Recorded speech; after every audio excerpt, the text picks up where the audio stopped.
کہ اللہ تعالیٰ انسان کو بنایا، اس کے بعد موت کو پیدا کیا، پھر تھوڑی سی زندگی دیا، اس کے بعد امتحان کو رکھا سامنے۔ ہمیں اور آپ کو جو تھوڑی سی یہ زندگی ملی ہے تو اللہ تعالیٰ فرماتا ہے احسنوا عملا، تم کو بہت اچھا عمل کرنے کے لیے میں دنیا میں بھیجا ہوں۔ آئیے پہلے درود شریف پڑھ لیجیے، اللہم صلی علی سیدنا شفیعنا حبیبنا مولانا محمد معدن الجود والکرم بارک وسلم، صلو علیہ صلاۃ و سلام علیک یا رسول اللہ صلی اللہ تعالیٰ علیہ وسلم۔ اللہ تعالیٰ بندے کو بنایا، اس کے بعد موت کو بنایا، پھر تھوڑی سی زندگی دے کر کے امتحان گاہ میں بھیج دیا۔ اللہ یہ دیکھنا چاہتا ہے کہ میرا بندہ تھوڑی سی زندگی لے کر کے کیا کر کے آتا ہے، کون اچھا عمل کر کے آتا ہے، کون برا عمل کر کے آتا ہے۔ احسن یعنی بہت اچھا عمل کرنے کے لیے اللہ تعالیٰ بھیجا ہے بندے کو۔ میں پچھلے جمعہ کو بتایا تھا کہ بندہ جب جاتا ہے تو ساتھ میں وہ دو چیز لے کے جاتا ہے، کسی کو دکھائی نہیں دیتا ہے۔ وہ دو چیزیں کیا ہے؟ اس کا عمل ہے،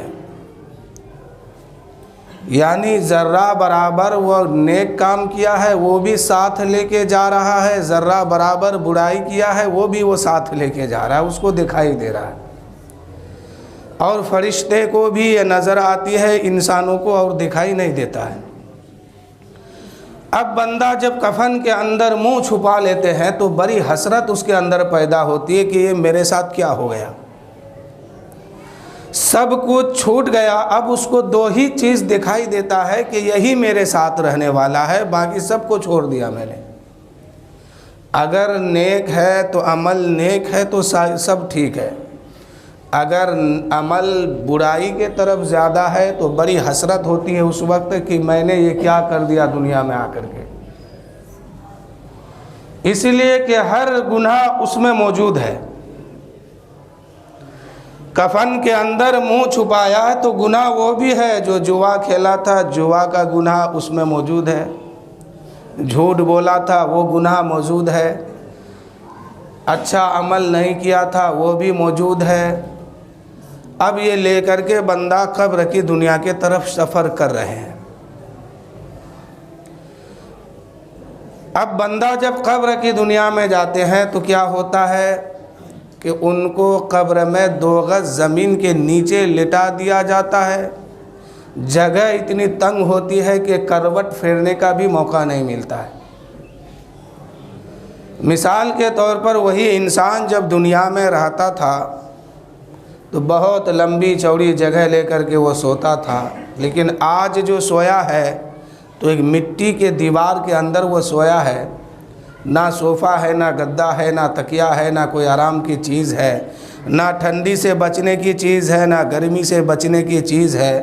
ایسے عالم میں بندہ سویا ہے، آنکھ کھلتی ہے، کروٹ بدلنے کا موقع نہیں ملتا ہے۔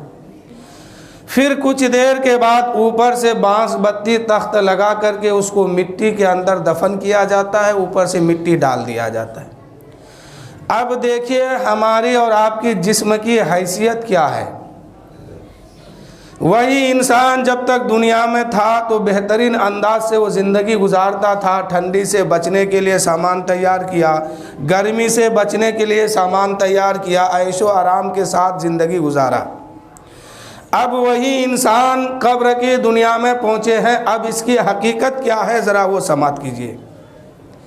آج گھر کی عورتیں چہرے کو سنوارنے کے لیے طرح طرح کی کریم پاؤڈر شیشہ کے سامنے کھڑی ہوتی ہے، مرد ہمارے جسم بنانے کے خاطر جو ہے طرح طرح کی غذائیں کھاتے ہیں، لیکن یہ جسم کی حقیقت کیا ہے کہ جب میت کو قبر میں رکھ کر کے لوگ واپس آتے ہیں 3 دن گزرتا ہے، تیسرے دن جو ہے اس کے پیٹ کی ساری چیزیں جو ہے گل کر کے سر کر کے ناک کے منہ کے راستے سے بہنا شروع ہو جاتا ہے۔ پیٹ میں جو اتری ہوتا ہے، جو کلیجہ گردہ پھیپھڑا جو بھی چیز ہے